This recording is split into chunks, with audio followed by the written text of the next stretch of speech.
मी मुळात मुंबईमध्ये या इंडस्ट्रीत काम करण्यासाठीच उशिरा आले. 26-27व्या वर्षी आले. जनरली लोक खूप अगदी 18व्या वर्षी 19व्या वर्षीच येतात, त्यात सगळ्यांना हिरोईन बनायचं असतं.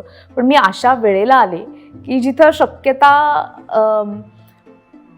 म्हणजे प्रमुख भूमिकेसाठी माझा विचार होईल अशी शक्यता कमी दिसत असतानाच मी आले होते मुंबईत. माझं पहिलं नाटक करत होते सिगारेट्स. तर त्यावेळेस असंच आम्ही सगळेजण लहान होतो आणि प्रायोगिक नाटक करत होतो. सगळं सामान उचलून आम्ही इकडून तिकडे जायचो वगैरे. तर आमच्याबरोबर एकदा आपला जितू आहे ना, जितेंद्र जोशी, तर जितू आमच्याबरोबर प्रेमाने प्रवास करत होता.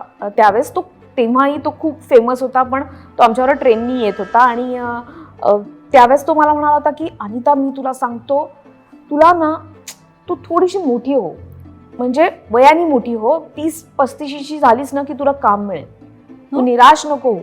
आता त्याला तेव्हा तसं का वाटलं बोलावंसं, आणि खरंच झालं, मला 35व्या वर्षी काम मिळालं. तर मला त्याची खूप गंमत वाटते की प्रत्येकाला काम मिळतं, थोडंसं उशिरा मिळत असेल, पण काम असतं आणि ते आपल्यासाठी राखून ठेवलेलं असतं आणि ते आपल्याला बरोबर मिळतं.